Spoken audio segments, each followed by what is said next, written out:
আপনি যেটা পাইয়া খুশি না, অনেকে এইটা পাওয়ার জন্য সংগ্রাম করে যাচ্ছে। আপনি এখন যেই জায়গাটাতে আছেন, এই জায়গাটাতে পৌঁছা অনেকের স্বপ্ন। আপনি এটা পেয়ে খুশি না, কিন্তু আপনার জায়গায় পৌঁছার জন্য অনেকে স্ট্রাগল করে যাচ্ছে, সংগ্রাম করে যাচ্ছে। আপনি যেই পজিশনে আছেন, শুধু এই পজিশনে আসাটাই অনেকের স্বপ্ন। তো শুকরিয়া করবেন না কেন? এজন্য সব সময় আমাদের বেশি বেশি শুকরিয়া করতে হবে কার? রব্বুল আলামিন বলেন, কুল লাউ কানাল বাহরু মিদাদান লিকালিমাতি রাব্বি লানাফিদাল বাহরু ক্বাবলা আন তানফাদা কালিমাতু রাব্বি ওয়ালাউ জিনা বিমিসলিহি মাদাদা। সাগরের জলকে কালি করে, গাছের পাতাকে খাতা করে, তোমার মহিমা লেখা শেষ হবে না, যদিও লিখি প্রভু জীবন ভরে। সাগরের জলকে কালি করে, গাছের পাতাকে খাতা করে, তোমার মহিমা লেখা শেষ হবে না, যদিও লিখি প্রভু জীবন ভরে। সাগরের জলকে কালি করে। চিল্লায় বলেন ঠিক কিনা? সব সাগর মহাসাগরের জল যদি কালি হয়ে যায়, কি উপমা দিলেন আল্লাহ! সব সাগরের পানি যদি কালি হয়ে যায়, সব গাছের পাতাও যদি খাতা হয়ে যায়, আর সাগরের জল নামক কালি দিয়ে গাছের পাতা নামক খাতার উপরে যদি আমি আল্লাহর প্রশংসা তোমরা লিখতে শুরু করে দাও, সাগরের জল শেষ হয়ে যাবে, গাছের সব পাতাগুলো ফুরিয়ে যাবে, আমি আল্লাহর প্রশংসা করে শেষ করা যাবে না। সুবহানাল্লাহ বাড়িতে যায় বলবেন। সাগরের জল, চারটেখানে কথা। কয়টা সাগর দেখছেন আপনি? কয়টা সাগর ঘুরছেন? প্রশান্ত মহাসাগর দেখছেন আপনি? আটলান্টিক মহাসাগর দেখেছি আমরা? দেখি নাই। প্রশান্ত মহাসাগরের সবচেয়ে গভীর জায়গার নাম মারিয়ানা ট্রেঞ্চ। প্রায় 36,000 ফিট ওইটা ডেপথ, গভীরতা। কয় হাজার ফিট গভীর? আপনার বাড়ির যে পুকুর কয় হাত গভীর? হ্যাঁ, 36,000 ফিট। কেন ইমাজিন, কল্পনা করতে পারেন? 36,000 ফিট গভীর এটা মারিয়ানা ট্রেঞ্চ, প্রশান্ত মহাসাগর। আর এই পৃথিবীর সবচেয়ে উঁচু যে পাহাড়টা, এটার নাম মাউন্ট এভারেস্ট। এটার উচ্চতা প্রায় অ্যাপ্রক্সিমেটলি অ্যারাউন্ড 29,000 ফিট। পাহাড়, পৃথিবীর সবচেয়ে উঁচু পর্বত শৃঙ্গ মাউন্ট এভারেস্ট 29,000 ফিট। আর পৃথিবীর সবচেয়ে গভীর সাগর, প্রশান্ত মহাসাগরের সবচেয়ে গভীর জায়গা মারিয়ানা ট্রেঞ্চ, ওইটা নাকি 36,000 ফিট। তাহলে ওই পাহাড়কে তুলে ধরে এনে প্রশান্ত মহাসাগরের সবচেয়ে গভীর জায়গা মারিয়ানা ট্রেঞ্চের উপর যদি ছেড়ে দেয়া হয়, পুরো পাহাড় ডুবে যাবে। সুবহানাল্লাহ নাই? পুরো পাহাড় ডুবে যাবে, উপরে পানি থেকে যাবে প্রায় 7,000 ফিট। আল্লাহু আকবার। এই পৃথিবীর দ্বিতীয় গভীরতম সাগরের নাম আটলান্টিক মহাসাগর। এ সাগরের সবচেয়ে গভীর জায়গার নাম হচ্ছে পুয়ের্টো। এই পুয়ের্টোর গভীরতা প্রায় 33,000 ফিট। কত? আর সবচেয়ে বড় পাহাড় 29,000 ফিট। তো এই সাগরেও যদি বড় পাহাড়টা, পৃথিবীর সবচেয়ে উঁচুতম পর্বত শৃঙ্গকে এনে ছেড়ে দেয়া হয়, পুরো পাহাড় পানিতে তলিয়ে তো যাবেই, এর উপরে আরো পানি থেকে যাবে 4,000 ফিট। সাগর, মহাসাগর, পানি বেশি না কম? জোরে বলেন। কি বিশাল আটলান্টিক মহাসাগর! লম্বায় তো অনেক বড়, আড়াআড়ি ভাবে এটারে ক্রস করে অনেক প্লেন, অনেক বিমান। আগে কনকর্ড ক্রস করতো হিথ্রো এয়ারপোর্ট থেকে জন এফ কেনেডি এয়ারপোর্টে ল্যান্ড করার জন্য। ঘন্টায় 1000 মাইল বেগে ছুটতো এই প্লেনগুলো। তারপরেও আড়াআড়ি ভাবে, লম্বায় না, আড়াআড়ি ভাবে আটলান্টিক মহাসাগরকে ক্রস করতে 3-4 ঘন্টা লেগে যেত। প্লেন যদি ঘন্টায় চলে 1000 মাইল বেগে, আর আটলান্টিক মহাসাগরের পাশ যেটা প্রশস্ত, এটা ক্রস করতে যদি 3 ঘন্টা লাগে, তাহলে পাশে কয় হাজার কিলোমিটার? 3000 কিলোমিটার। সুবহানাল্লাহ কইবেন না? এত বিশাল বিশাল সাগর। সাগর কি, মহাসাগর কি এই দুইটা যে প্রশান্ত আর আটলান্টিক? না, ভারত মহাসাগর, উত্তর মহাসাগর, দক্ষিণ মহাসাগর, বঙ্গোপসাগর, কৃষ্ণ সাগর, ভূমধ্য সাগর, লোহিত সাগর, চায়না সাগর, শত শত সাগরে ভরপুর মহাবিশ্ব। এই সব সাগরের পানি যদি কালি হয়ে যায়, কি হয়ে যায়? আর পৃথিবীতে যত গাছ আছে, সব গাছের পাতা যদি খাতা হয়ে যায়, গাছ কটা আছে কুমিল্লায়? হ্যাঁ, অভাব নাই। তো কুমিল্লাতেই যদি অভাব নাই, তাহলে আফ্রিকার জঙ্গলের কি অবস্থা? কি পরিমাণে গাছ, বৃক্ষরাজি আল্লাহ তৈরি করেছেন। এই সব গাছের পাতা যদি এরকম খাতা হয়ে যায়, আর এই সাগরের জল নামক কালি দিয়ে যদি এই খাতায় আল্লাহর জিকির লিখতে শুরু করেন, প্রশংসা লিখতে শুরু করেন, গাছের পাতাও শেষ, সাগরের পানিও শেষ, শেষ হবে না আল্লাহর জিকির আর প্রশংসা করেন। আল্লাহু আকবার। এজন্য সব সময় প্রশংসা করতে হবে একজন সত্তার, তিনি কে? সে আল্লাহ বললেন হুয়াল আউয়ালু ওয়াল আখিরু ওয়াজ যাহিরু ওয়াল বাতিন ওয়া হুয়া বিকুল্লি শাইইন আলিম। আল্লাহ বললেন আমার প্রশংসা করবি না কেন? আমি সবার প্রথমে, আমি সবার শেষে, আমি প্রকাশ্যে, আমি গোপনে। কার কথা? প্রথমে কে? জোরে বলেন। প্রথমে আল্লাহ আল্লাহ, শেষেও আল্লাহ আল্লাহ, আকাশে আল্লাহ আল্লাহ, জমিনে আল্লাহ আল্লাহ। পড়েন পড়েন। প্রথমে আল্লাহ আল্লাহ, শেষেও আল্লাহ আল্লাহ, আকাশে আল্লাহ আল্লাহ, জমিনে আল্লাহ আল্লাহ। আবার পড়েন। প্রথমে শেষেও আকাশে আল্লাহ আল্লাহ, জমিনে আল্লাহ আল্লাহ। নিখিল জাহান গায় গুণগান, তারে নামে গায় আমরাও গাহি। তাআলা হামদে বারি তাআলা, হামদে বারি তাআলা, হামদে বারি তাআলা। পড়েন আল্লাহু আকবার। এখন কোরআনের আয়াত থেকে বোঝা গেল আনিত্তাখিযি মিনাল জিবালি বুয়ুতা। আল্লাহ নারী মৌমাছিকে বলেছেন মৌচাক বানাও, তোমাদের মধু রাখার জন্য বাসা বানাও। কার্বন ফ্রিজ গবেষণা করে পেয়েছে মৌচাকের বাসা বানানো হয়, মধু আহরণ করা হয়। যেই মৌমাছিটা নেতৃত্ব দেয় এটা পুরুষ মৌমাছি নয়, এটা হলো মহিলা মৌমাছি। কোন সুবহানাল্লাহ। পুরো মৌচাকের মধ্যে মধু আহরণ, মধু নেওয়া, পুরো প্রসিডিউরটা সারার জন্য কোনো পুরুষ মৌমাছি লিডিং দেয় না, লিডিং দেয় একটা নারী মৌমাছি, স্ত্রী মৌমাছি। এজন্য ইত্তাখিয, ম্যাসকুলিন জেন্ডার ইউজ না করে আল্লাহ বলেছেন ইত্তাখিযি। নারী মৌমাছিকে আল্লাহ অ্যাড্রেস করে বলেছেন যাও মৌচাক বানাও, আর এটার মধ্যে মধু আহরণ করো। চিল্লায় পড়েন আল্লাহু আকবার।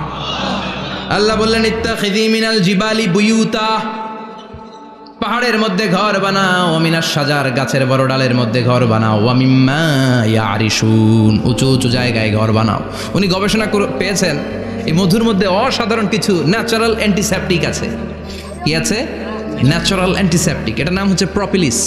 প্রপিলিস নামে একটা লিকুইড পাওয়া যায় মৌচাকের মধ্যে। এটা কাটা জায়গায় লাগা দিলে স্যাভলন ডেটল কিছু লাগানো লাগবে না। ওই প্রপিলিসের কারণে আপনার কাটা জায়গা এমনি শুকিয়ে যাবে। সুবহানাল্লাহ পড়েন। দ্বিতীয় বিশ্বযুদ্ধে রাশিয়ান যত সৈনিকরা যুদ্ধে আহত হতো, ওরা আলাদা করে অ্যান্টিসেপটিক খাইতো না, ওরা মধু আইনা লাগাই দিত আর সুস্থ হয়ে যেত। সুবহানাল্লাহ পড়েন। নিউজিল্যান্ডের কিছু বিজ্ঞানীরা আবিষ্কার করেছে মৌমাছির হুলের ভিতরে রেমেটিক ফিভারের অ্যান্টিবায়োটিক আছে। অনেকের বাত জ্বর হয়, বাতের ব্যথা থাকে না? থাকে, মুরব্বীদের বেশি হয়। ওই জায়গার মধ্যে যদি আপনি মৌমাছি এনে ঢুকাই দিতে পারেন, মৌমাছির হুল লাগাই দিতে পারেন, ভালো হয়ে যাবে। মৌমাছি যখন হুল ফুটে আরাম লাগে না অনেক? খাইছেন? কামড় খাইছেন? হ্যাঁ, মজা লাগে। তো নিউজিল্যান্ডের এই গবেষকরা এরা আবিষ্কার করেছে যে মৌমাছি যদি হুল ফুটিয়ে দেয়, ওইখানে বাতের ব্যথা থাকলে, বেদনা থাকলে এটা ভালো হয়ে যাবে। আমি নিজে দেখেছি, বিবিসি একটা ডকুমেন্টারি। ইজিপশিয়ান একজন ফিজিশিয়ান, চিকিৎসক, উনি ওনার বাতের ব্যথায় আক্রান্ত যত রুগীরা আছে ওদের গায়ের মধ্যে মৌমাছি এনে এনে নিজে নিজে হুল ফুটায়। রুগী চিৎকার মারে ও মাগো, ও আল্লাহ গো, কিন্তু একদিন পরে ব্যথা নাই, আর কয় ভালো হয়ে গেছি। সুবহানাল্লাহ কইবেন না? তো এজন্য এই কার্ল বন ফ্রিজ 1973-তে দ্য ডান্সিং বিজ লেখে গোটা বিশ্বকে তাক লাগিয়ে দিয়েছে। তার গবেষণার প্রতিটি পয়েন্ট কোরআনের আয়াতের সাথে মিলে যায়। চিৎকার করে পড়েন আল্লাহু আকবার। এই যে আমরা মধু খাই, এই মৌচাকের ভেতরে অন এন অ্যাভারেজ অ্যারাউন্ড 60,000 মৌমাছি থাকে। তিন ভাগে, একটা হচ্ছে কুইন বি, একটা মেল বি, আর একটা হচ্ছে ওয়ার্কার বি। একটা থাকে রানী মৌমাছি, আর নেতৃত্বে সবাই চলে। আর একটা থাকে মেল বি, পুরুষ মৌমাছি, বংশ বাড়ানোর জন্য এদের কাজে লাগে। আর সব হচ্ছে ওয়ার্কার বি, সবাই কাজ করে। আল্লাহ বললেন সুম্মা কুলি মিন কুল্লি সামারাত ফাসলুকি সুবুলা রাব্বিকি যুলুলা। আল্লাহ সিক্রেট মেসেজ দিয়ে বললেন গাছের উপরে বাসাবাদ, পাহাড়ের উপরে মৌচাকের বাসাবাদ, উঁচু উঁচু জায়গায় তোমরা তোমাদের বাসা বাঁধো। সুম্মা কুলি মিন কুল্লি সামারাত, এরপর এলাকার যত মিষ্টি মিষ্টি ফুল আছে, ফল আছে, ওখান থেকে রস নিয়ে আসো। সুবহানাল্লাহ। পুষ্পরস সংগ্রহ করে মধুগুলো, এটার বলে sweet nectar. They collect the sweet nectar from the flowers. এবং মধুর মধ্যে এত চমৎকার জিনিস থাকার কারণ হচ্ছে মৌমাছিগুলো ওই এলাকার সব ধরনের ফুল, ভালো ভালো সুগন্ধযুক্ত ফুল ফল থেকে রস নিয়ে আসে। তো ওই গাছগুলোর মধ্যে বনাজি গাছ আছে না নাই? ঔষধি গাছ আছে না নাই? এজন্য মধুরে বলা হয় সব রোগের ঔষধ। যত বনাজি ঔষধি গাছের নির্যাস আর পুষ্পরস আছে সব আল্লাহ মধুর ভিতরে ঢুকায়া মধুকে আল্লাহ ন্যাচারাল ভ্যাকসিন বানিয়ে দিয়েছেন। চিল্লায়ে পড়েন আল্লাহু আকবার। আল্লাহ বললেন সুম্মা কুলি মিন কুল্লিস সামারাত, সব ফল আর ফুল থেকেই নেকটার পুষ্পরস নিয়ে আসো। ফাসলুকি সুবুলা রাব্বিকি যুলুলা, যেমন যেমন গিয়েছিলা পথ চিনায় আবার ফিরে আসো। ইয়াখরুজু মিন বুতুনিহা শারাব, এরপর তাদের পেট থেকে বের হয় শারাব। মুখতালিফুন আলওয়ানু, এক একটা মধুর কালার হয়ে যায় এক এক রকম। কোন সুবহানাল্লাহ। সরষে ফুলের মধু একটু সাদা সাদা হয় না? আমি হচ্ছি মধু খাওয়ার পোক। আমি দেশে বিদেশে যেখানে গিয়েছি ফ্রেশ হানি আমি অনেক খুঁজেছি। ইয়ামানি একটা মধু পাওয়া যায়, ইয়ামানের সাওয়াহিলি এলাকায়, পাহাড়ি এলাকায়, একেবারে কুচকুচে কালো। আবার অনেক মধু আছে কিছুটা খয়েরি এবং হলুদ বর্ণের, কিন্তু সরষে ফুলের যে মধুটা এটা অনেকটা সাদা। এই পুষ্পরস নিয়ে মৌমাছিগুলো মৌচাকের মধ্যে ঢেলে দেয় না, এগুলো খেয়ে ফেলে। প্রত্যেকটা মৌমাছির পেটের ভেতরে আল্লাহ 2টা করে স্টোমাক দিয়েছে, পাকস্থলী। সুবহানাল্লাহ পড়ে। এটাই কার্ল ভন ফ্রিচ দ্য ডান্সিং বিজ বইয়ের মধ্যে লিখেছে গবেষণায়, যে 2টা পাকস্থলী। একটা পাকস্থলী দিয়ে মৌমাছি খায়, নিজে খেয়ে বাঁচে, আর একটা পাকস্থলী দিয়ে এই ফ্লাওয়ার নেক্টার পুষ্পরস সংগ্রহ করে ওই পাকস্থলীতে রাখে। ওই পাকস্থলীর ভেতরে আল্লাহ একটা ন্যাচারাল এনজাইম দিয়েছেন, ওই এনজাইমের সাথে ওই পুষ্পরসটা মিক্সড হয়। তারপরে আরেকটা টিউব আছে, ওই টিউব দিয়ে মৌমাছি যে সে বাসার মধ্যে মৌমাছি যে সেখানে সাপ্লাই করে দিয়ে আসে, মধু ঢুকিয়ে দিয়ে আসে। চিল্লায় পড়েন সুবহানাল্লাহ। তার মানে বিষয়টা এমন না ফুলের রস নিয়ে মৌচাকের দিয়ে আসলো, ফুলের রস সে নেয়, তার স্পেশাল একটা স্টোমাকের মধ্যে ঢুকায়, সেখানে এনজাইম দিয়ে পাচক রস দিয়ে আল্লাহ এটাকে সমৃদ্ধ করে দেয়। তারপর আলাদা একটা নল দিয়ে টিউব দিয়ে মৌচাকের ভেতরে ঢুকিয়ে দেয়। কোন সুবহানাল্লাহ। কি অসাধারণ পদ্ধতিতে আল্লাহ মধু বানালেন। আর কি সুন্দর মধু হাতের মধ্যে লয়া জিব্বা দিয়া সাটে আর গান গায়, মধু হই হই বিষা বাইলা। আছে না নাই? আল্লাহর শুকরিয়া নাই? মধু খায় আর গান গায়, মধু হই হই বিষা বাইলা, অনহারণে ভালোবাসার দাম নদিলা। আছে না নাই? ডাকাই। তাই মধু খেয়ে শুকরিয়া করতে হবে কার? বসো, চিৎকার করে বলেন শুকরিয়া করতে হবে কার? আল্লাহ বললেন ইয়াখরুজু মিন বুতুনিহা, এটা মধু সরাসরি চলে আসে না, ওর পেট থেকে বের হয়। মুখতালিফুন আলওয়ানুহু, বিভিন্ন রঙের মধু আছে না নাই? ব্ল্যাক কালারের মধু হয়, হোয়াইট হানি হয়, অর্গানিক হানি হয়, ক্রিমড হানি হয়। কত ধরনের মধু যে আল্লাহ পৃথিবীতে রেখেছে তার ইয়ত্তা নাই। এরপর আল্লাহ বললেন ফিহি শিফাউন লিন্নাস, মধুর ভেতরে শিফা দিয়েছে কে? আল্লাহ। এজন্য বিশ্বনবীর খাদ্য তালিকার মধ্যে মধু আছে না নাই? বিশ্বনবী সুগন্ধযুক্ত ওলা মধু খেতেন, দুর্গন্ধযুক্ত ওলা কোনো মধু মুখে নিতেন না। সুবহানাল্লাহ। বিশ্বনবীর জামানায় মাগাফির নামে একটা মধু ছিল, দুর্গন্ধযুক্ত, এটা কখনো বিশ্বনবী মুখে নিতে চাইতেন না। সুগন্ধযুক্ত মধু সবসময় বিশ্বনবী খেতেন। বিশ্বনবীর স্ত্রীরা এই সুগন্ধিযুক্ত মধু বোতলের মধ্যে প্রিজার্ভ করে রাখতেন বিশ্বনবীকে দেওয়ার জন্য। বিশ্বনবী প্রাণ ভরে এগুলো পান করতেন। সুবহানাল্লাহ। বিশ্বনবী যে সমস্ত খাদ্যগুলো পছন্দ করতেন হাদিসে এসেছে, বিশ্বনবী রুটি খেতেন, খেজুর খেতেন, খেজুর, খেজুর চিনেন? বালাহ, তামার, দুধ খেতেন, এই মধু খেতেন, জব খেতেন, বার্লি খেতেন, লাউ খেতেন, রুম্মান, ডালিম ফল, আনার ফল, আনার চিনেন? আনার, এই আনার খেতে পছন্দ করতেন বিশ্বনবী। মাশরুম খেতেন, মাশরুম, মাশরুম চিনেন? ব্যাঙের ছাতার মতো রেস্টুরেন্টে ইদানিং মাশরুমের স্যুপ পাওয়া যায়, এটা খাবেন। যাদের চোখের জ্যোতিতে সমস্যা, দৃষ্টিতে সমস্যা, খাবেন। হাদিসে এসেছে আল কামআতু মিনাল মান ওয়া মাউহা শিফাউন লিল আইন। মাশরুম হলো মান্না সালোয়ার মতো খাবার। মাশরুমের স্যুপ যারা খাবে, চোখের জ্যোতি যাদের কম তাদের চোখের জ্যোতি বাড়িয়ে দিবে কে? বুখারীর বর্ণনা, কানা রাসূলুল্লাহ ইউহিব্বুল হালাওয়া ওয়াল আসাল, বিশ্বনবী মিষ্টান্ন খেতে বড্ড পছন্দ করতেন, আবার বিশ্বনবী বেশি বেশি মধু খেতে পছন্দ করতেন। সুবহানাল্লাহ। কোরআনে দুইটা জিনিসের ক্ষেত্রে আল্লাহ শিফা যোগ করেছেন, যে দুইটা জিনিসের সাথে সম্পৃক্ত হলে শিফা। এক হচ্ছে কোরআন পড়লে শিফা, অনুনাজ্জিলু মিনাল কোরআনি মা হুয়া শিফা। আবার কোরআনে এই আয়াতের ক্ষেত্রে বলা হয়েছে শিফা ফিহি শিফাউন লিন্নাস। এজন্য সাইয়েদনা ইবনে মাসউদ এই উম্মাহকে উদ্দেশ্য করে বলেছেন আলাইকুম বিশিফাইন, তোমাদের উচিত দুইটা জিনিস থেকে শিফা নেয়া। এক হলো কোরআন, দুই হলো আসাল মানে মধু। কোন সুবহানাল্লাহ। কোরআন তেলাওয়াত করলে অসুস্থরে সুস্থ করে দেয় কে? সূরা ফাতিহা তেলাওয়াত করলে অসুস্থকে সুস্থ বানিয়ে দেয় কে? আবার মধু খেলে সুস্থ বানিয়ে দেয় কে? মধু খেয়ে প্রশংসা করবেন কার? নাকি মধু হই হই বিষাবাইলা বলবেন এগুলো কখনো? খাঁটি মধু খেতে হবে। খাঁটি মধু চিনার উপায় হচ্ছে এটাতে পিঁপড়া জমে না, এটা ফ্রিজে রাখলে জমাট বাঁধে না, এটাতে দুর্গন্ধ হয় না। এক গ্লাস পানির মধ্যে এক ড্রপ মধু ছেলে দিলে এটা পানির সাথে না মিশে একেবারে নিচে চলে যায়। খাঁটি মধু খেতে হবে। তাহলে ফিহি শিফাউন লিন্নাস, কত কিছু দিয়ে আল্লাহ এটাকে সমৃদ্ধ করেছেন। এটার মধ্যে গ্লুকোজ আছে, এটার মধ্যে সুক্রোজ আছে, ফ্রুক্টোজ আছে, প্রোটিন আছে, মিনারেলস আছে, ক্যালসিয়াম আছে, ভিটামিন আছে। খাইলেই শরীর গরম হয়ে যায়। সুবহানাল্লাহ। এজন্য শীতকালে বেশি বেশি খাবেন, জাম্পাল লাগবে না। শীতকালে মধু খেয়ে রাত্রেবেলায় বের হবেন, আর মাফলার পেঁচিয়ে বেরোয়া লাগবে না। সুবহানাল্লাহ পড়েন। তার মানে আল্লাহ বললেন ইয়াসিন ওয়াল কোরআনিল হাকিম, প্রজ্ঞাময় বিজ্ঞানময় কোরআনের কসম। কোরআনের ভেতরে বিজ্ঞান আছে না নাই? বিজ্ঞানের কথা এই তো শুরু করলাম, আজকে সারা রাত বিজ্ঞানের কথা বলবো। থাকবেন কতক্ষণ? হ্যাঁ, স্লোগান দেন লিল্লাহি তাকবীর। এরপরে আল্লাহ বললেন গোলাম ওয়া ইন্না লাকুম ফিল আনআমি লাইবরা, প্রাণীকুলের দিকে নজর করে তাকাও। প্রাণীকুলের মধ্যে আমি তোমাদের জন্য নিদর্শন রেখেছি। নুসকিকুম মিম্মা ফি বুতুনিহি, এই প্রাণীকুলের পেট থেকে একটা চমৎকার জিনিস আমি বের করে দেই, এটার নাম হচ্ছে দুধ। এটা কি? দেখেন, একই আয়াতের মধ্যে আল্লাহ মধুর কথাও বললেন, আবার দুধের কথাও বললেন। দুধটা কিভাবে হয়, উৎপন্ন হয়, মধু কেমনে হয়, ইঞ্চি ইঞ্চি কথা এই কোরআনের ভেতরে তুলে ধরলেন কে? আল্লাহ বললেন মিমবাইনি ফারসিউ ওয়াদামিল লাবানা, গোবর আর রক্তের মাঝখান দিয়ে আমি দুধ বের করি। সুবহানাল্লাহ পড়েন।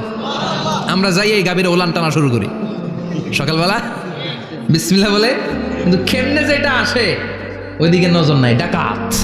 বিসমিল্লাহ বলে শুরু করে না, দুধ খাই আলহামদুলিল্লাহ পড়েন, আছে না নাই? আল্লাহ বলেন মেকানিজমটা শোনো কেমনে আমি খাওয়াই। আল্লাহ বললেন মিমবাইনি ফারসিউ ওয়াদামিল লাবানা, গোবর আর রক্তের মাঝখান দিয়ে আমি দুধ বের করে দেই। সুবহানাল্লাহ। গরু যে ঘাস খায়, এই ঘাস থেকে রক্ত হয় আর গরুর গোবর হয়। পেটের একদিকে থাকে গোবর, আরেক দিকে থাকে রক্ত। রক্ত দুর্গন্ধ, গোবরও দুর্গন্ধ। রক্তও নাপাক, গোবরও নাপাক। এই দুই নাপাক আর দুর্গন্ধের মাঝখান দিয়ে সুগন্ধযুক্ত দুধ বের করে দেয় কে? আল্লাহ বললেন মিমবাইনি ফারসিউ ওয়াদামিল লাবানা, গরু যে খাবারগুলো খায় ওই খাবারের এক পাশ দিয়ে গোবর হয়ে যায় আর এক পাশ দিয়ে রক্ত হয়ে যায়, মাঝখান দিয়ে দুধ বের করে দেয় কে? What a amazing mechanism of discharging milk from animal's body. What an amazing mechanism. একদিক দিয়ে গোবর দুর্গন্ধ, আরেক দিক দিয়ে ঘাস খাওয়ার কারণে রক্ত হয়, মাঝখান দিয়ে দুধ বের হয়ে যায়। সুবহানাল্লাহ। আবার বাছুর ছাড়া দুধ পাওয়া যায় না।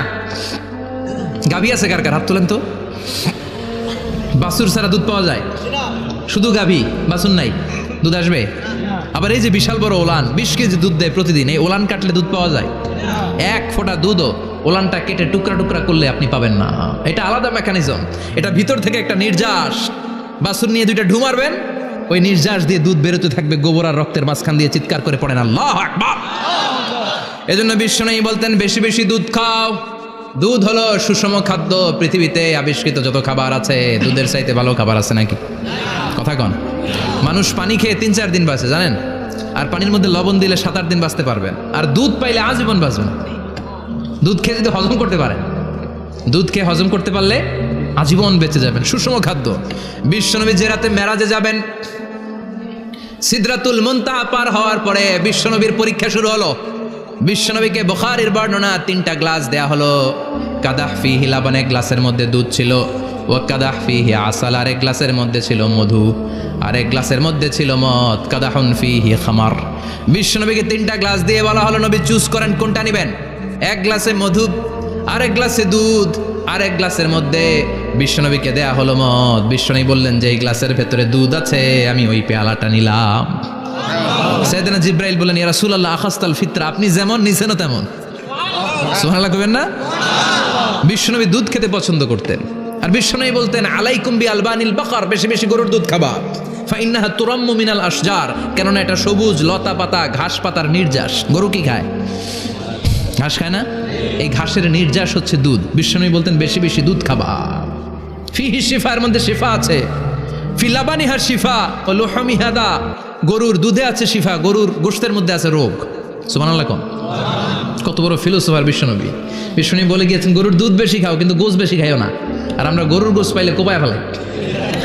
সাদা ভাত আর ঝাল গরুর মাংস যদি হয়, ওই যে অনেকের জিব্বায় পানি চলে আসছে। সুবহানাল্লাহ কইবেন না? বিশ্বনবী বলতেন দুধ খাও গোশ খাইও কম, গরুর গোশত কম খাবা, গরুর দুধ বেশি খাবা, সুস্থ রাখবে কে? আবার বিশ্বনবী মায়েদেরকে বলেছেন, ও মায়েরা সন্তান হওয়ার পরে 2 বছর দুধ খাওয়াবা। আল্লাহু আকবার। ওয়াল ওয়ালিদাতু ইউরদি'না আওলাদাহুন্না হাওলাইনি কামিলাইনি লিমান আরাদা আন ইউতিম্মার রাদা'a। সন্তান যারা পেয়েছো মায়েরা বোনেরা 2 বছর দুধ খাওয়া সন্তানকে সুস্থ রাখবে কে? আল্লাহ। বাচ্চা ডেলিভারির পরপরই আল্লাহ তাআলা মায়ের বুকে একটা দুধ দেয়, এটাকে বলে শাল দুধ। এটা হচ্ছে বাচ্চার জীবনের প্রথম প্রাকৃতিক টিকা। সুবহানাল্লাহ কয় না? এটা বেবির জীবনে ন্যাচারাল প্রাকৃতিক টিকা, প্রতিষেধক আল্লাহ দিয়ে দিয়েছে। আপনার বাচ্চাকে টিকা দিন, স্লোগান আছে না? 5টা 7টা টিকা দেওয়া লাগে, প্রথম টিকাটা আল্লাহ নিজেই ফ্রি দিয়ে দিছে। এটা শাল দুধের ভেতরে পাওয়া যায়। এজন্য বাচ্চাকে শাল দুধ খাওয়াতে হবে, তার ব্রেনের গ্রোথ হবে, সে শক্তিশালী হবে, সে দেশপ্রেমিক হবে, সে আল্লাহওয়ালা হবে। চিল্লা এখন ঠিক কিনা? যে মায়েরা বাচ্চারে দুধ খাওয়ায় ওই বাচ্চারা মায়েরে ভালোবাসে বেশি। আর যেই মা গুলো বাচ্চারে দুধ না খাওয়ায় আর ডানু খাওয়ায়, আর কি কি আছে, হরলিক্স আর সিরালেক, কমপ্লেট, যারা এগুলো খাওয়াবে ডানু খাওয়াবে, যারা ল্যাকটোজেন খাওয়ায়, যারা বুকের দুধ খাওয়াতে চায় না কোনো কারণ ছাড়া, 2 বছর বাচ্চারে দুধ দিতে চায় না, এই বাচ্চাগুলো বড় হলে ওই মারে বৃদ্ধাশ্রমে দিয়ে আসবে। কথা কন। এজন্য মায়েরা বোনেরা সন্তান হলেই তাকে বুকের দুধ দিয়ে আল্লাহর পক্ষ থেকে যে টিকাটা, এই টিকাটা পেটের ভেতরে ঢুকাই দিতে হবে। চিল্লা এখন ঠিক কিনা? এটা হচ্ছে ন্যাচারাল টিকা। এজন্য আল্লাহ বললেন ইয়াসিন ওয়াল কোরআনিল হাকিম। ইয়াসিন, বিজ্ঞানময় কোরআনের শপথ। কোরআনের মধ্যে বিজ্ঞান আছে না নাই? অভাব নাই। কয়টা শুনবেন? আল্লাহ কসমোলজির কথা বলেছে, অ্যাস্ট্রোলজি কথা। কসমোলজি হচ্ছে সৃষ্টিতত্ত্ব। কসমোলজি কি? সবাই বলেন কসমোলজি কি? আল্লাহ বললেন আওয়ালাম ইয়ারাল্লাযীনা কাফারু আন্নাস সামাওয়াতি ওয়াল আরদা কানাতা রাতকান ফাফাতাকনাহুমা। কাফেররা কি দেখে না মহাবিশ্বের সব কিছু একসাথে মিলে ঝিলে ছিল, বিশাল এক বিস্ফোরণের মাধ্যমে আমি মহাবিশ্ব তৈরি করেছি। সুবহানাল্লাহ। আদিতে শুরুতে কিন্তু সব আকাশ, বাতাস, জমিন, চন্দ্র, সূর্য, নক্ষত্র, গ্রহ, নিহারিকা পুঞ্জ, গ্যালাক্সি, ব্ল্যাক হোল সব কিছু মিলেমিশে একসাথে ছিল।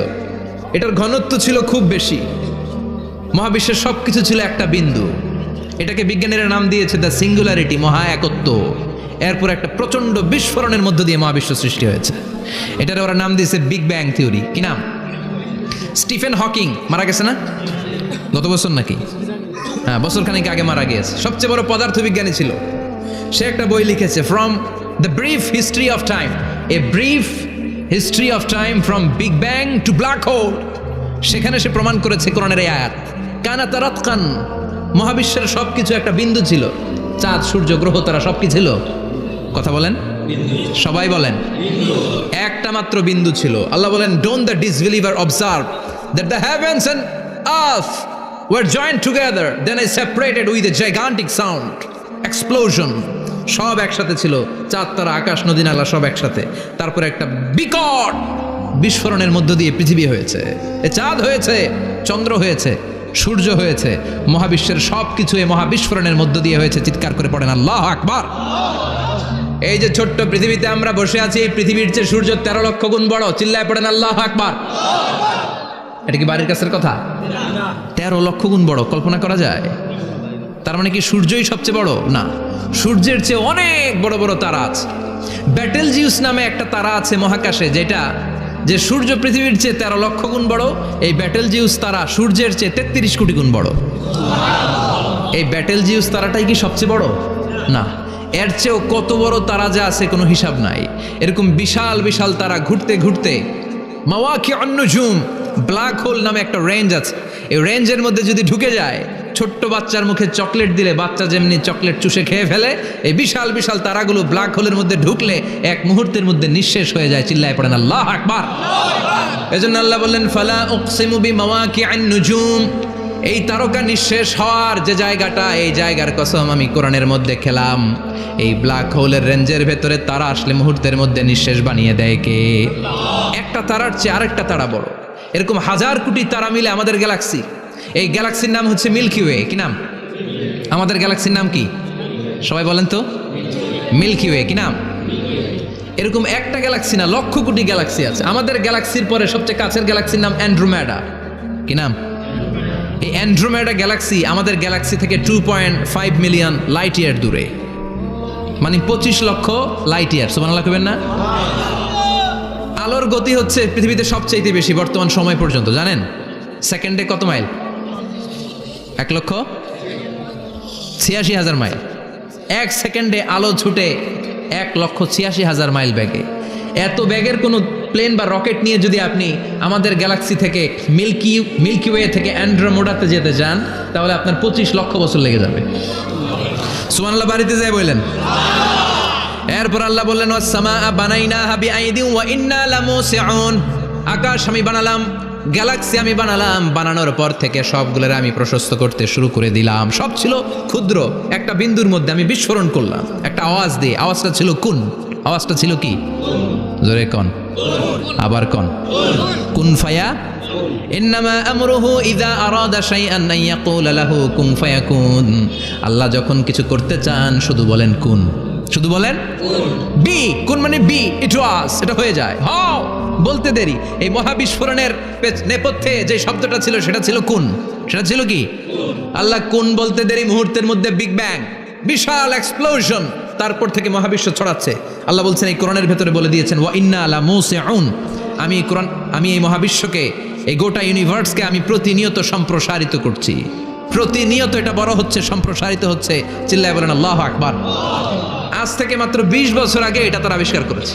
এটা কোন সাল? 2020 বছর পেছনে গেলে কত? 1998, তাই না? এই 1998 সালে তারা আবিষ্কার করেছে সুপারনোভা কসমোলজি প্রজেক্ট। এই সুপারনোভা কসমোলজি প্রজেক্টে তারা এই সিদ্ধান্তে এসেছে যে মহাবিশ্ব কোন নামক এক বিস্ফোরণের পর থেকে যে সম্প্রসারিত হচ্ছে, আজ পর্যন্ত এটা শুধু বাড়ছে আর বাড়ছে, অ্যাক্সেলারেটিং হচ্ছে, এক্সপান্ডিং হচ্ছে, এটা কমছে না। কিয়ামত পর্যন্ত এটা বাড়তেই থাকবে। চিৎকার করে পড়েন আল্লাহু আকবার। এজন্য আল্লাহ বললেন ইয়াসিন ওয়াল কোরআনিল হাকিম। বিজ্ঞানময়, প্রজ্ঞাময় কোরআনের শপথ। এই কোরআনের ভেতরে আমি কসমোলজির কথা বলেছি, অ্যাস্ট্রোলজির কথা বলেছি, জিওলজির কথা বলেছি, ফিজিক্সের কথাও বলেছি। সুবহানাল্লাহ। ফিজিক্স মানে কি? পদার্থ। পদার্থের সবচেয়ে বড় উপাদান হচ্ছে লোহা। লোহার কথা কিন্তু কোরআনে নাই। আছে? কই আছে? হ্যাঁ, সূরাতুল হাদিদ। লোহার নামে একটা সূরা দিয়েছে আল্লাহ কোরআনে। সুবহানাল্লাহ পড়বেন না? সূরার নাম সূরাতুল হাদিদ। সূরার নাম কি? চিল্লায় বলেন সূরার নাম সূরাতুল হাদিদ। হাদিদ মানে লোহা। আল্লাহ বললেন ওয়া আনজালনাল হাদিদা ফীহি বাসুন শাদীদ।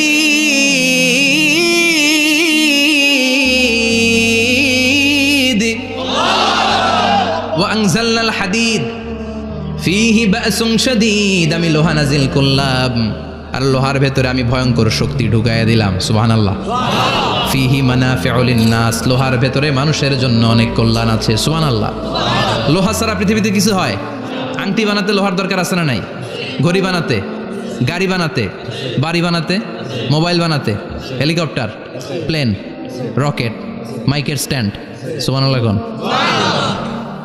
এমন কোন জিনিস নাই যেটার মধ্যে লোহা লাগে না। এজন্য আল্লাহ বললেন এই লোহার নামে আমি একটা সূরা ডেডিকেট করলাম। ওয়া আনজালনাল হাদিদ ফিহি বাসুন শাদীদ।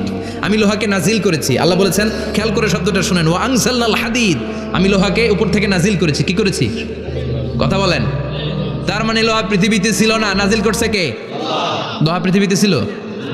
পৃথিবীতে ছিল? পৃথিবীতে থাকলে নাজিল করবেন কেন? এই যে কোরআনটা পৃথিবীতে আগে ছিল, নাজিল করছে কে? কোন ফেরেশতাকে দিয়ে? সাইয়েদনা জিবরাইল। কোন নবীর উপর? বিশ্বনবী মুহাম্মদুর রাসূলুল্লাহ। আল্লাহু আকবার। তার মানে ওহি পৃথিবীতে ছিল না, আল্লাহ উপর থেকে নাজিল করেছেন। নুজুল মানে উপর থেকে নিচের দিকে আসা। এই নুজুল শব্দ ব্যবহার করে আল্লাহ বললেন ওয়া আনজালনাল হাদিদ। লোহাকে আমি নাজিল করেছি। তার মানে লোহা পৃথিবীর উপাদান নয়, লোহা এসেছে উপর থেকে। কোন সুবহানাল্লাহ। বিজ্ঞানীরা, পদার্থবিদ যারা গবেষণা করে এটাই পেয়েছেন, লোহা আসলে পৃথিবীর না। লোহা পৃথিবীতে উৎপাদন করা হয় নাই। লোহার যে মলিকিউল অণু আছে, লোহার একটা অণু তৈরি করার মতো ক্ষমতা পৃথিবীর নাই। ইভেন এই সৌরজগতের কোনো কিছু নাই, সূর্যের তাপেও লোহা তৈরি হতে পারে।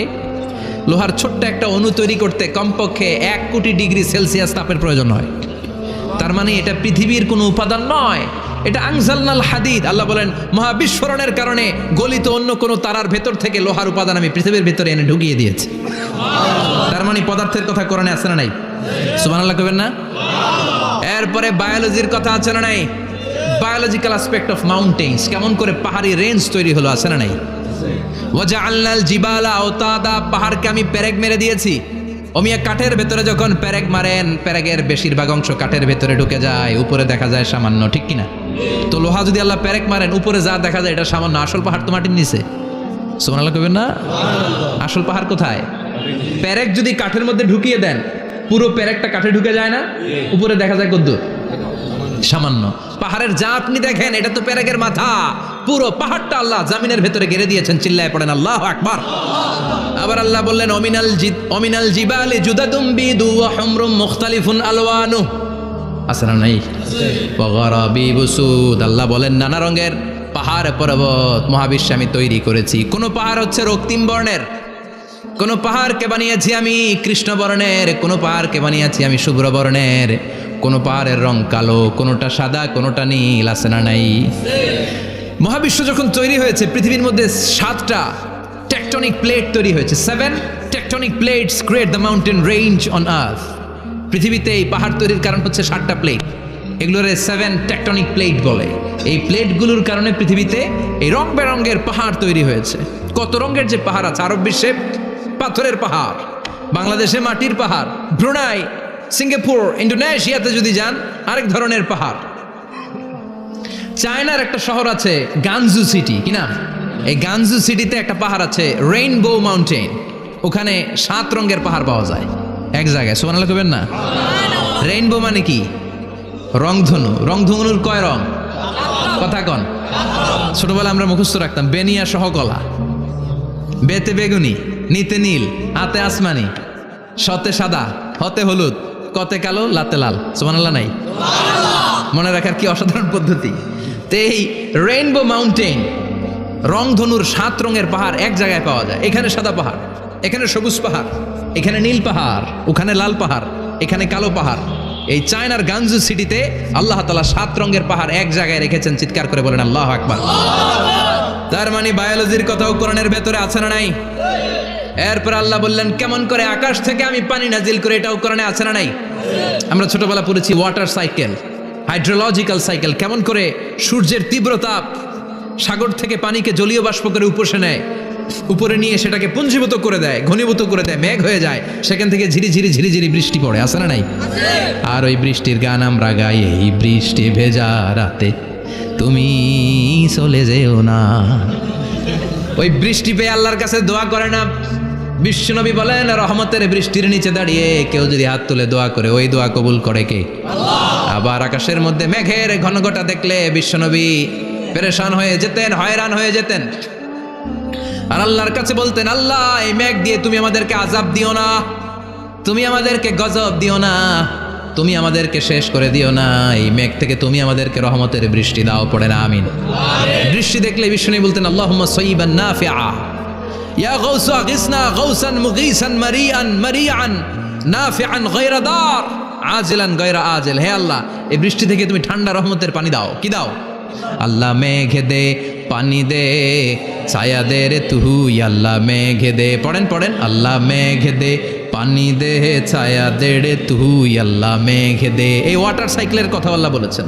আলাম তারা আন্নাল্লাহ ইউসজি সাহাবান, কাফের নাস্তিক যেগুলো সমাজের আবর্জনা খড়কুটা, ওরা কি দেখে না কেমন করে আমি বাতাসকে জলীয় বাষ্প করে আকাশে তুলি, বায়ুমণ্ডলে নিয়ে যাই, সুম্মা ইউআল্লিফু বাইনাহুম, জলীয় বাষ্পগুলারে তখন আমি ঘনীভূত করি, সুম্মা ইয়াজআলুহু রুকামান, এরপরে আমি মেঘে পরিণত করি, ফাতারাল ওয়াদকা ইয়াখরুজু মিন খিলালিহি, তারপর মেঘের ভেতরে থেকে ঝিরি ঝিরি ঝিরি ঝিরি বৃষ্টি নাজিল করে কে?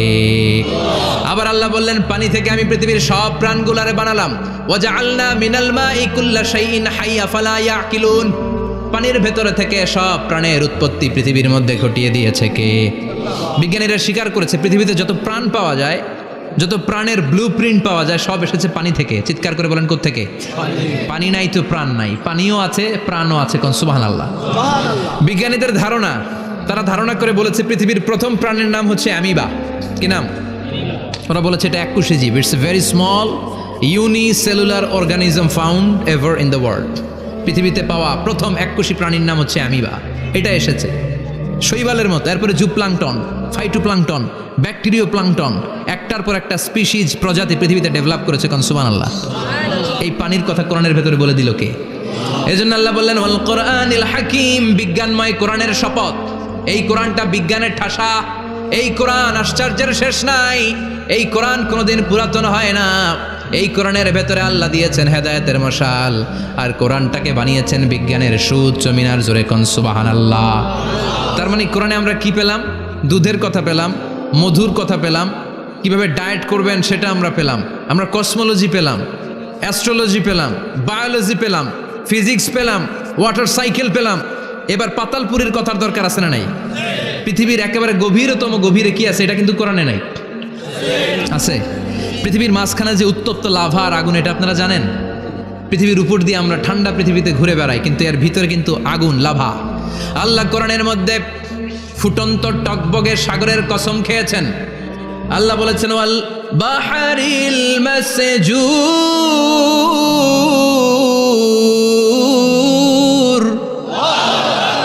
আমি কোরআনের ভেতরে ফুটন্ত টকবগে সাগরের পানির কসম খেলাম। পড়েন সুবহানাল্লাহ। সাগরের পানির ফুটন্ত টকবগে সাগরের পানির কসম। সাগরের পানি আবার ফুটন্ত হয় কি করে? পানি কি হয়? ঠান্ডা। পানি কি? কথা বলেন। আল্লাহ পৃথিবীর ভেতরকার কথা চিন্তা করে বলেছেন ওয়াল বাহরিল মাসজুর। ইউনাইটেড স্টেটস অফ আমেরিকার নেভাল একাডেমির সায়েন্টিস্টরা এই আয়াতের উপর রিসার্চ করেছে যে সাগরের ভেতরে আবার এই ঠান্ডা পানির ভেতরে আবার উত্তপ্ত আগুনের লাভা আসলো কোত্থেকে। রিসার্চ করার জন্য তারা সাগরের ভেতরে পাইপ ঢুকিয়েছে। পাইপ ঢুকাতে ঢুকাতে অনেকগুলো লেয়ার তারা পার করেছে। রূপান্তর শিলার স্তর, পাললিক শিলার স্তর, আগ্নেয়গিরির শিলার স্তর, মার্বেল পাথরের অনেকগুলো শিলার স্তর পেরিয়ে যাওয়ার পরে তারা পাইপ ঢুকানোর পরে দেখতে পেয়েছে পাইপগুলো গলে যায়। পাইপগুলো কি হয়? তার মানে ভিতরে কি আছে? গত কয়েক মাস আগে জাপানে কিছু জিওলজিস্ট, ভূতত্ত্ববিদ, তারা গবেষণা করে পৃথিবীর এক মাথা থেকে আরেক মাথায় যেতে চাচ্ছে, মানে প্রতিপাদ স্থান। বাংলাদেশের এখান থেকে ছিদ্র করলে আপনি দক্ষিণ আমেরিকার চিলির সান্টিয়াগোতে যেয়ে উঠবেন। কথা বুঝতে পেরেছেন? তার মানে বাংলাদেশের প্রতিপাদ স্থান হচ্ছে দক্ষিণ সাউথ আমেরিকার চিলির সান্টিয়াগো। আবার ইন্ডিয়া থেকে ছিদ্র করতে করতে পৃথিবীর আরেক মাথা দিয়ে উঠবেন। সুবহানাল্লাহ বলেন। এটা তারা শুরু করেছে কিন্তু এখনো সফল হয় নাই। ইউএস এর নেভাল একাডেমির সায়েন্টিস্টরা পাইপ ঢুকাতে ঢুকাতে দেখে একটা পর্যায় শেষে পাইপ আর ঢুকানো যায় না। পাইপগুলো পৃথিবীর ভেতরে যেতে যেতে গলে গলে পানি হয়ে যায়। সুবহানাল্লাহ কইবেন না? এই রিসার্চ প্রজেক্টের যিনি চিফ, উনি বললেন bring the water proof pipe from America. America থেকে ওয়াটার প্রুফ পাইপ নিয়ে আস। আমার এমন পাইপ লাগবে গবেষণা করার জন্য যে পাইপ আগুনে জ্বলে না। ওয়াটার প্রুফের মধ্যে আগুন লাগালে আগুন ধরবে? বুলেট প্রুফে বুলেট মারলে বুলেট ঢুকবে? মাননীয় প্রধানমন্ত্রী শেখ হাসিনা যে গাড়িতে করে চড়ে, এটা বুলেট প্রুফ কার? গুলি মারলে ঢুকবে? আবার গুলি মারতে যায় না, 14 গোষ্ঠী উদ্ধার করে ছাড়বে আপনার, খবরদার। তো আমেরিকা থেকে ফায়ার প্রুফের পাইপ নিয়ে আসা হলো। নেভাল একাডেমির চিফ সায়েন্টিস্ট পাইপ ঢুকাতে আরম্ভ করলেন। ঢুকাতে ঢুকাতে পৃথিবীতে কিন্তু অনেকগুলো স্তর আছে। এই যে বালু মাটি, সব কিন্তু বালু মাটি নয়। আপনি খুঁড়তে খুঁড়তে পেয়ে যাবেন পাললিক শিলা, এরপরে রূপান্তরিত শিলা, এরপরে মার্বেল পাথরের শিলা, এরপরে শুরু হবে গরম আগ্নেয়গিরির শিলা। ওই শিলার ভেতরে এমন আগুন আল্লাহ রেখেছে, ওই নেভাল একাডেমির সায়েন্টিস্টরা ফায়ার প্রুফের পাইপ ঢুকাতে ঢুকাতে একটা লেভেল যাওয়ার পরে দেখে যে ফায়ার প্রুফের পাইপও গলে গলে মুহূর্তে পানি হয়ে যায়। তার মানে ভেতরে এমন আগুন আল্লাহ রেখেছে, ওই আগুনের তুলনায় পৃথিবীর আগুনের মতো নয়। ওই আগুনটাই জাহান্নামের আগুন। আবার বিজ্ঞানীরা গবেষণা করে ওই আগুনের মধ্যে মানুষের চিৎকার শুনেছে।